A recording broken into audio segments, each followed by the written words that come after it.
Voilà, bienvenue, nous sommes très contents de t'avoir ici avec nous ce soir. Bienvenue à la semaine de prière 2023, soyons ses témoins. Ça nous fait vraiment plaisir de pouvoir vous accueillir à nouveau sur cette chaîne Safelis Français. Ça faisait déjà un petit moment qu'on n'avait pas publié de nouveaux contenus. Nous voici de retour donc pour ce moment si important. En cette année 2023, nous avons le plaisir de recevoir le pasteur Carl Johnson, pasteur à la retraite, mais bien actif, qui vit au Canada et qui a fait donc le déplacement pour venir jusqu'en Espagne, ici à Madrid, où se retrouve donc Safelis, pour pouvoir enregistrer ces semaines de prière. Donc, merci beaucoup de votre présence, merci beaucoup au pasteur Carl d'avoir accepté cette invitation. Nous commençons donc ce soir avec le titre « Abraham, un témoin ». Vous verrez que chaque soir, donc, le pasteur va présenter un personnage qui va parler un petit peu de son vécu dans son témoignage. C'est peut-être quelqu'un qui a dédié toute sa vie à témoigner ou quelqu'un comme nous qui avait ses activités mais qui témoignait en même temps. Donc merci donc pour être avec nous, pour suivre cette émission. Je suis sûr que ça sera une bénédiction pour chacun d'entre nous, mais j'ai encore quelque chose d'important à vous dire. Si jamais vous passez par un moment difficile, vous avez besoin d'un soutien spirituel, nous avons créé ici à Safelis un groupe de soutien spirituel, le groupe de soutien Safelis, pour que nous puissions recevoir vos demandes de prière et ainsi prier et intercéder pour elles. Donc, ici en bas de cette vidéo, il y a un lien. Avec ce lien, vous pouvez remplir un petit formulaire avec 2 informations très simples et expliquer en quoi vous avez besoin de notre soutien. Donc, sentez-vous libre. Mettez tout ce que vous voulez pour qu'on puisse savoir dans quelle direction prier pour vous. Sachez aussi que nous avons une petite équipe encore qui travaille en priant pour ces demandes. Si jamais, vous qui nous écoutez maintenant, vous voulez aussi faire partie de cette équipe, il y a un 2e lien en bas de la vidéo où vous pouvez donc joindre ce groupe WhatsApp qui reçoit les requêtes de prière de nos amis qui nous rencontrent soit par Internet ou bien qui sont nos contacts par rapport à nos sites de vente. Je parle de vente, mais Safelis ne fait que vendre des livres et des Bibles. Safelis a aussi des outils qui nous aident dans notre travail d'évangélisation. Et puisque la semaine parle justement d'être des témoins, je voudrais vous présenter ce petit livre qui s'appelle « J'irai ». C'est un manuel écrit par le pasteur Alejandro William qui nous aide à comprendre comment évangéliser, comment témoigner. Il explique aussi les versets difficiles de la Bible parfois, qui peuvent être très intéressants au moment d'étudier la Bible, de pouvoir les expliquer bien. Et puis, il développe beaucoup la notion de témoin, de comment aborder, de comment expliquer, comment présenter Jésus avant de présenter la doctrine ou l'Église en général. C'est très intéressant comme guide pour ceux qui aiment beaucoup faire l'évangélisation. Donc, je vous ai pas mal donné d'informations, mais je voudrais surtout vous dire que ce soir, nous avons donc Abraham, un témoin. Nous aurons maintenant un moment de louange, suivi d'un moment de prière entre toi et Dieu. On a mis même un petit feu pour que vous puissiez se sentir à l'aise dans ce moment de communication avec Dieu, suivi donc du message du pasteur Carl Johnson, et après un moment de louange, un moment d'un chant spécial pour clore le tout. À la fin, on se retrouve pour plus d'informations, mais en tout cas, encore une fois, merci beaucoup de votre présence. Et si jamais, n'oubliez pas de partager ce contenu avec vos amis dans les groupes WhatsApp de votre Église. À tout bientôt.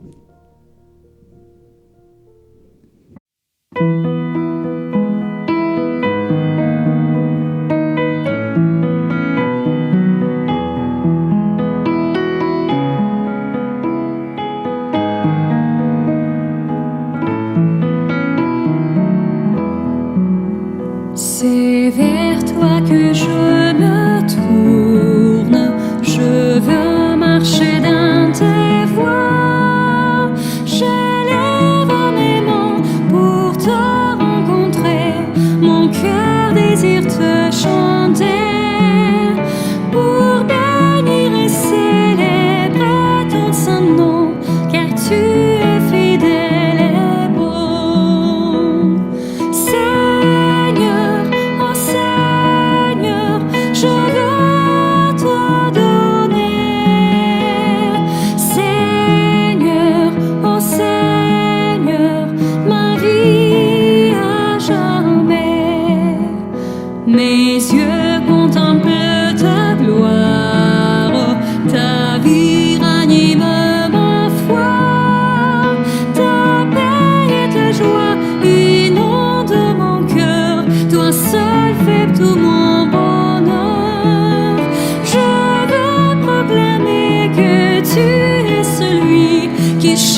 pour nous bénit.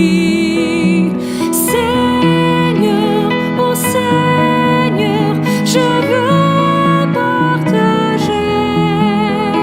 Seigneur, ô Seigneur, ton éternité. Seigneur, ô Seigneur, je veux partager.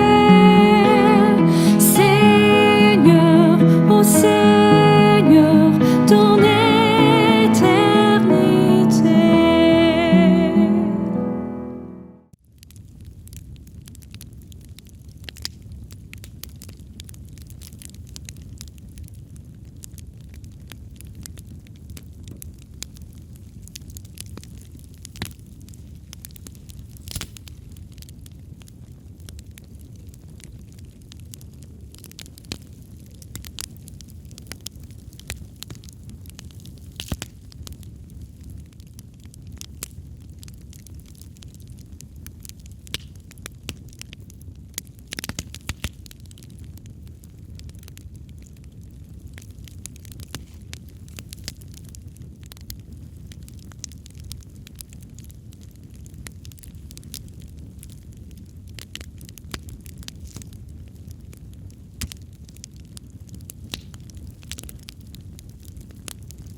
Deux Français se trouvaient sur une route de Londres en plein brouillard.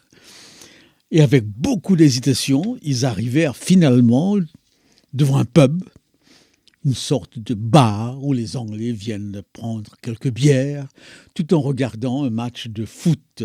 En entrant dans le bar ou dans le pub, ils se trouvaient face à face avec un homme très distingué. C'était un haut gradé militaire. Et alors, sur un ton désinvolte, superficiel, un des Français, tapotant l'épaule de l'homme haut gradé, dit « Mon pote, savez-vous où nous sommes ?» Et le haut gradé, le militaire, frustré de cette approche si légère, les fustigea du regard et il dit « Savez-vous qui je suis ?» Et alors, un des Français éclata de rire en disant « Nous ne sommes pas encore sortis de l'auberge. Nous ne savons pas où nous sommes et lui, il ne sait pas qui il est. » Cette petite histoire amusante situe toute l'importance de l'identité et de la raison d'être. Qui sommes-nous ? Où sommes-nous ? Quelle est notre raison d'être ? Durant cette semaine de prière qui commence, nous allons aborder un thème très familier qui revient constamment dans nos réflexions. Et comme le soleil qui se couche et se lève chaque matin et qui un jour, suivant l'Apocalypse, cessera de briller, de même, ce thème qui est la raison d'être même de notre existence chrétienne, un jour se terminera. Quel est ce thème ?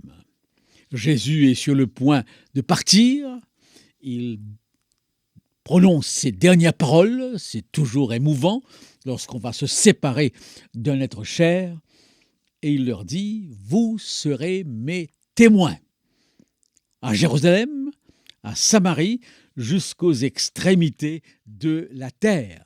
Vous serez mes témoins. Et il les assure sa présence pour ce mouvement de témoignage. Et Matthieu va l'amplifier, cette mission, en disant « Allez, faites des disciples, baptisez, enseignez à toute tribu, toute nation et tout peuple. » Quand on y pense, ça paraît extraordinaire, ça paraît même drôle que Dieu, le Dieu Tout-Puissant, capable de créer l'univers, entouré d'anges ayant les capacités, des facultés que nous n'avons pas, a besoin de nous pour son œuvre d'évangélisation. Eh bien oui, Il a besoin de nous. Parce que le principe de base de l'évangélisation est l'incarnation. Jésus est venu jusqu'à nous en prenant la forme humaine qui est la forme de ce que nous sommes. Il est devenu homme. Pour atteindre les hommes, il faut quelque part avoir une certaine réciprocité.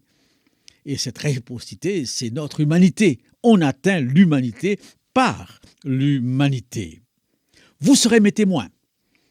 Qu'est-ce qu'il faut comprendre par cela?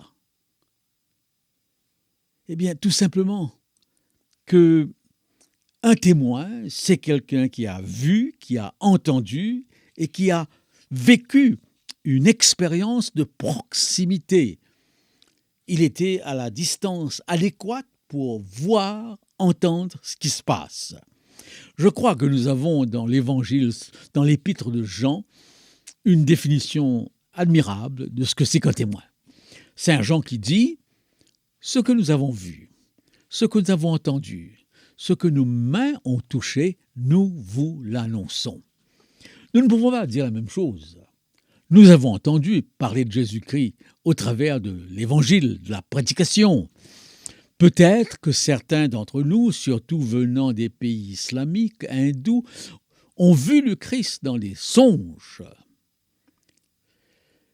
Mais notre expérience de Jésus-Christ, guidée par le Saint-Esprit, n'est pas une expérience physique.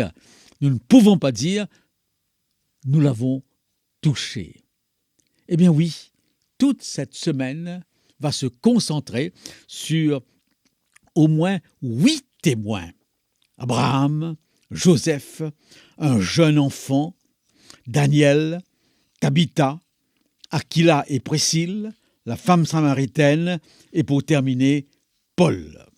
Ces articles ont été écrits par Ted Wilson, qui a écrit le premier, et ensuite une jeune dame. Et finalement, le dernier article nous vient de E.G. White. La jeune dame s'appelle Sarah Gain Burton.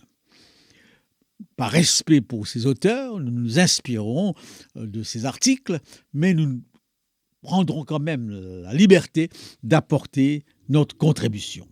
Abraham, témoin complet, le père des 3 monothéismes. C'est ce qu'on dit toujours.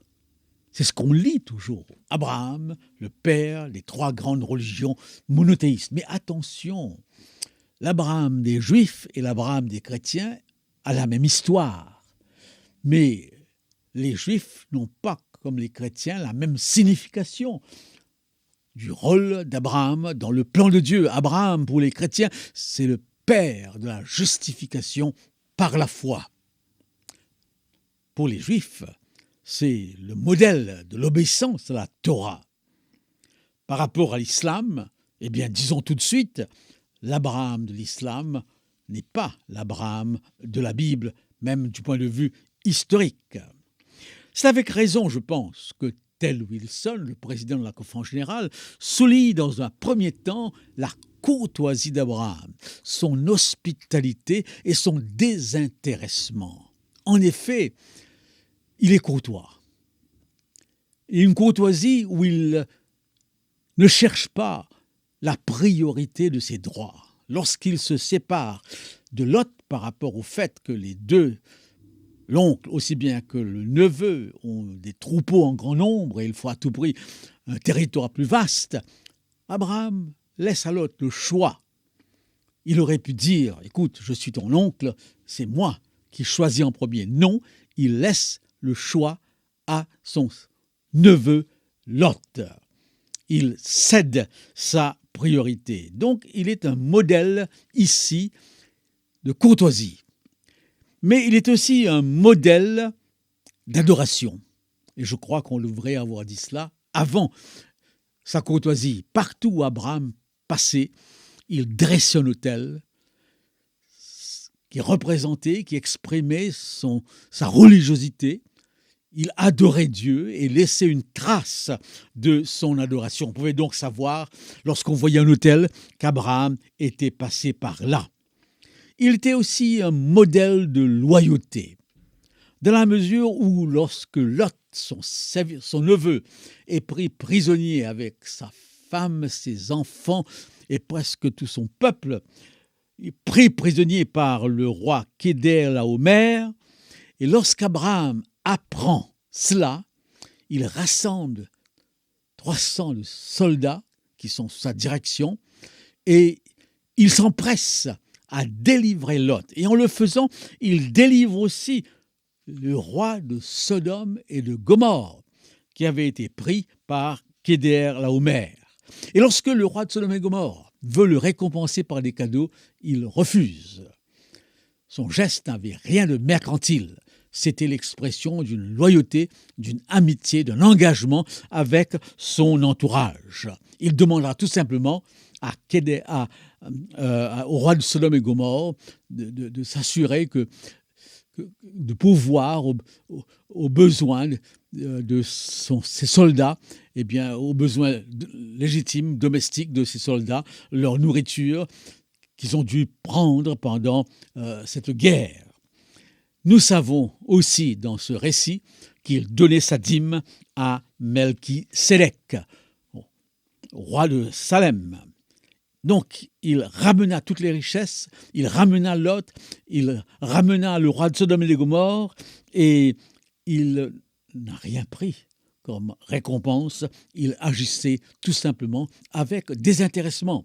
Et nous savons en même temps qu'il avait un lien très étroit avec les habitants qui l'entouraient, qui étaient tous des idolâtres. Et je crois que c'est important de le souligner. La grande question que très souvent les chrétiens se sont posés, comment établir des rapports avec le monde qui nous entoure, avec la société dans laquelle nous sommes, parce que très souvent les valeurs, la vision des choses n'est pas la même. Et si nous nous basons sur l'Ancien Testament, nous pouvons développer une attitude d'isolement, de cassure, de coupure, car Dieu avait demandé à Israël de ne pas se marier avec les femmes des autres nations et d'éviter tout contact avec l'idolâtrie. Mais cela ne signifiait pas, comme nous le voyons avec Abraham, qu'il n'y avait pas un lien malgré tout, un réseau d'amitié. Première attitude, parfois, dans nos rapports avec les autres, c'est de nous isoler, de nous couper. Et nous pouvons nous baser sur les textes du Nouveau Testament où il est dit « Sortez de Babylone, mon peuple ». Ou alors, quel rapport y a-t-il entre Christ et Bélial, adultère que vous êtes? Ne savez-vous pas que l'amour du monde est inimitié avec l'amour de Dieu? Mais ce témoignage, dans cet isolement, le témoignage n'existe pas. On a un message, mais on n'a pas d'auditoire. Alors vous avez la deuxième attitude, qui consiste à s'accommoder, à s'intégrer, à se mêler à un point où vous devenez totalement méconnaissable. Cette fois-ci, vous avez un réseau de personnes, mais vous n'avez plus de message. Abraham représente ce que le Christ représentait, c'est-à-dire l'approche de l'incarnation. On est avec sans être comme. On est avec, mais on ne s'identifie pas, on ne devient pas comme. Ça, c'est le témoignage. Abraham, donc, exemple de courtoisie, exemple de bonté, exemple de loyauté, exemple d'un rapport avec son entourage païen, qu'il connaît bien, puisqu'il vient d'un pays païen, il était lui-même un païen, mais il a continué à établir un lien avec son entourage. Nous avons maintenant un autre élément. Et très souvent, c'est sur cet élément qu'on s'appuie lorsqu'on parle d'Abraham. 4 fois dans l'Épître aux Hébreux, au chapitre 11, il est dit « c'est par la foi ». C'est par la foi qu'Abraham. 2 éléments expriment sa foi.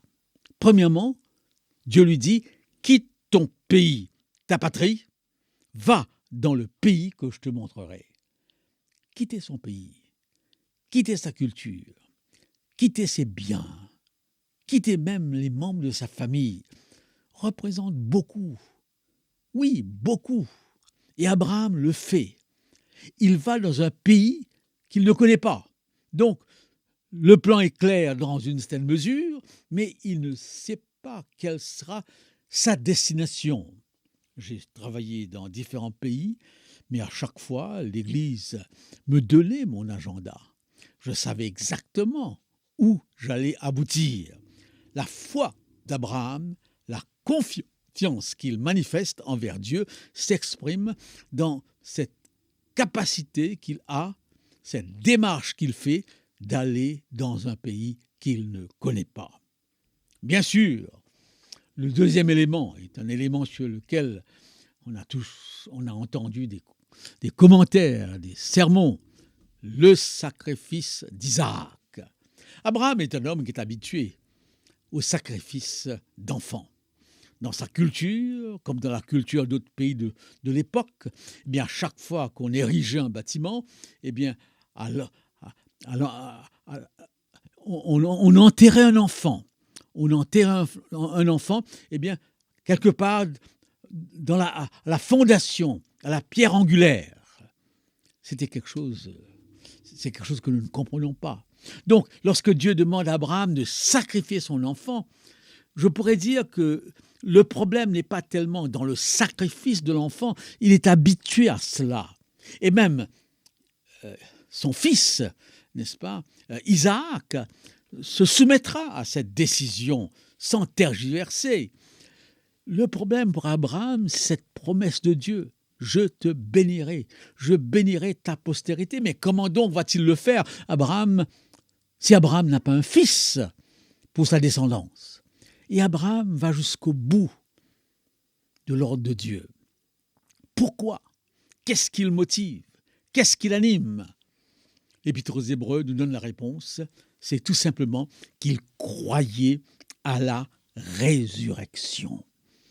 Oui, il croyait à la résurrection. Il croyait que Dieu pouvait immédiatement changer les choses, ramener, si nécessaire, son fils à la vie.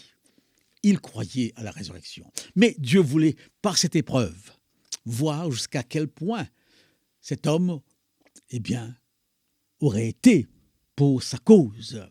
Et Dieu lui fera comprendre une chose très importante, il est le Dieu qui pourvoit. L'Éternel pourvoira. Pour pouvoir avoir une telle foi, pour pouvoir partir sans savoir où on va, sur l'ordre de quelqu'un qu'on ne connaît peut-être pas beaucoup, mais on doit quand même quelque part avoir quelques éléments. Abraham connaissait-il Dieu? Question importante. Hébert, son grand-père. Hébert était son grand-père. Je dirais plutôt, c'est Ted Wilson qui nous apporte ce détail dans son article. Hébert était son grand-grand-grand-grand-père. C'est le fils de Sem. Il avait vécu 464 ans. Et il avait au moins 10 ans. Abraham avait au moins 10 ans lorsqu'Hébert était encore là. Donc, à l'âge de 10 ans, on peut croire qu'au travers de Hébert, Abraham avait appris des choses au sujet de Dieu. Car nous dit l'Épître aux Romains, Paul, la foi vient de ce qu'on entend. Donc Abraham a sûrement entendu parler de Dieu. Mais arrêtons-nous maintenant sur un élément capital de l'histoire qui nous est raconté. Dieu décide de détruire Sodome et Gomorrhe. C'est un peuple immoral, un peuple violent. Et suivant le principe que Dieu attend toujours que l'homme dépasse les limites pour intervenir, Dieu attend qu'il n'y ait pratiquement plus rien à espérer pour décider d'anéantir.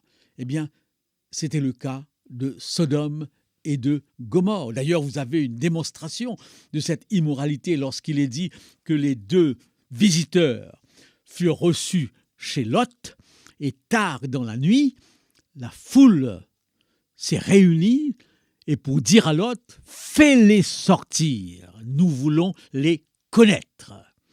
Les connaître ici signifie en abuser, les violer. Et ce qui est frappant, c'est que toute la foule est là. Et dans cette foule se trouvent des enfants et des vieillards. Dans ces civilisations anciennes, l'enfant est un symbole d'innocence et le vieillard est un symbole de sagesse. Si la foule est là, et parmi cette foule, des enfants et des vieillards, c'est qu'il n'y a plus d'innocence, c'est qu'il n'y a plus de sagesse. Et Abraham va intercéder. Abraham va intercéder pour un peuple méchant, un peuple mauvais. Il va commencer par dire à Dieu, tu ne vas pas détruire le juste et l'injuste. S'il y a 50 justes, est-ce que tu détruis Sodome et Gomorrhe? Et Dieu dit non. Et il a l'audace de descendre 30, 40, 30, 20. Et à chaque fois, Dieu lui rassure, je ne détruirai pas. Et finalement, il arrive à 10 et il s'arrête. Pourquoi? Parce qu'il n'y a pas de chiffre plus petit que 10 dans la pensée hébraïque. Lorsque Dieu nous demande 1/10 de notre salaire, il demande la plus petite quantité qui soit. Abraham va jusqu'à 10 et Dieu lui dit, je ne détruirai pas s'il y a 10 justes à Sodome et Gomorrhe. Il n'y en avait pas. Cette question est pertinente. Très souvent, vous avez de la part d'athées virulents comme Richard Dawkins, qui a écrit ce livre qui est vendu comme des petits pains pour en finir avec Dieu, avec Hitchens et 2 autres, ces athées qu'on appelle les cavaliers de l'Apocalypse, et qui prennent très souvent comme argument pour s'attaquer au christianisme, eh bien, la destruction de Canaan. Dieu est présenté comme un génocidaire, Dieu est présenté comme un être violent, Dieu est présenté comme un être qui tue massivement hommes, femmes et enfants. En effet, vous avez des textes dans le livre de Josué qui vont dans ce sens. Nous n'avons pas le temps d'aborder ce problème, mais l'histoire de Sodome et Gomorrhe peut nous donner une indication. Dieu dit à Abraham, s'il y a 10 justes, je ne détruirai pas. Dieu a-t-il le droit de détruire? Est-ce que le chirurgien a-t-il le droit de dire, eh bien, il n'y a plus d'espoir, ce membre est gangréné, ce cancer s'est propagé, il n'y a plus qu'une solution, soit couper le membre gangréné, ou alors attendre tout simplement que la mort fasse son œuvre. Lorsque l'être humain atteint le comble du péché, le comble de l'immoralité, eh bien, Dieu se donne le droit d'enlever la vie afin de protéger ce qui reste. C'est ce que Jésus dit, n'est-ce pas? La situation à la fin des temps sera telle que même les élus risquent d'être séduits. Dieu interviendra. Abraham comprend que ce Dieu qu'il commence à connaître est un Dieu de justice. Et d'ailleurs, dans la Bible, vous avez l'histoire de Ninive qui se repent et Dieu pardonne sans difficulté. Là où le péché abonde, dit l'apôtre Paul, la grâce surabonde. Alors donc, si nous résumons les choses, nous disons Abraham est un homme bien. Abraham est un homme hospitalier. Abraham est un ami loyal. Abraham est un homme courtois qui ne cherche pas en premier lieu ses intérêts. Abraham est un homme qui, dans le contexte où il vivait, avait un réseau d'amis. Il avait des liens avec son entourage. Abraham est surtout un modèle de foi. C'est un prédicateur de la justice et Abraham sera un type de l'intercession de Jésus-Christ. Il intercède pour un peuple immoral, pour un peuple impie. Et il demande à Dieu d'appliquer sa justice. Et Dieu qui lui dit, je ne détruis pas le méchant et le juste de la même façon. Tant qu'il y a un juste, eh bien, je serai prêt à sauver même les autres qui ne le sont pas. Voilà donc le premier témoin que nous découvrons dans cette semaine de prière. Ce premier témoin, c'est Abraham, le père de la justification par la foi.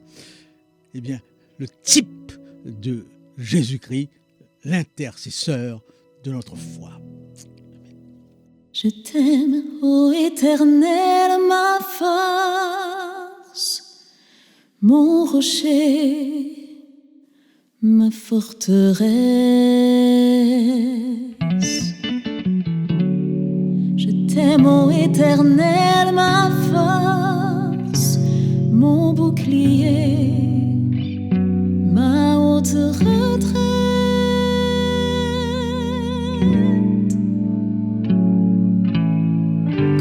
De la mort m'avaient environné, les torrents qui balayent le port épouvanté.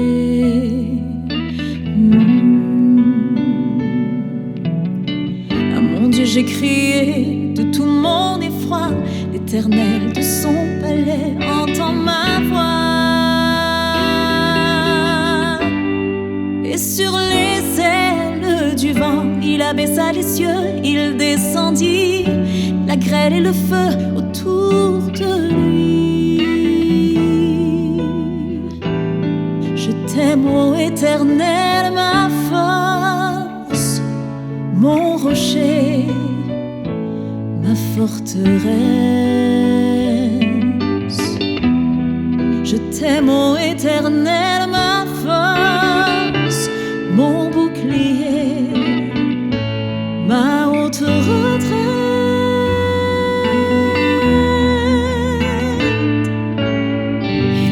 Sa main d'en haut me saisit, me retira des grandes eaux à l'abri.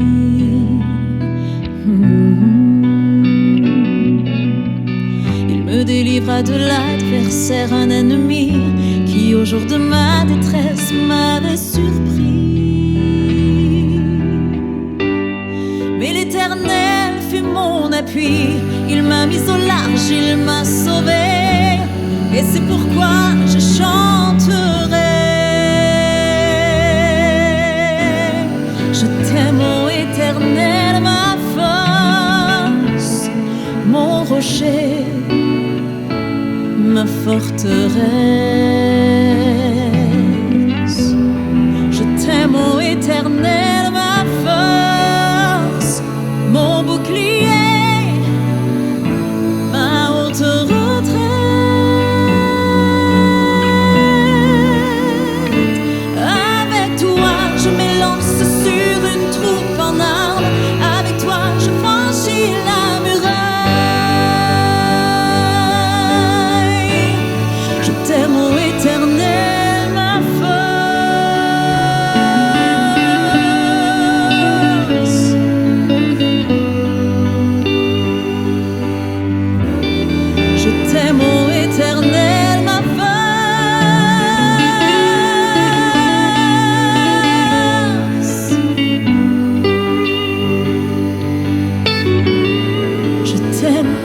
Éternel, ma force, mon bouclier, ma haute retraite. Tu me libères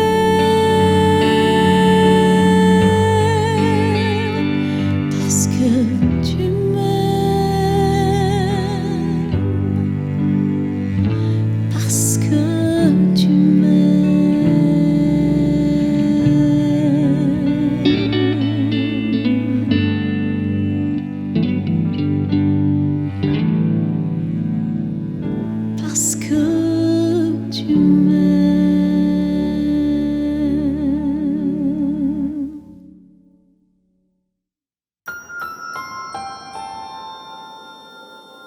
Merci beaucoup au pasteur Carl Johnson pour le message de ce soir.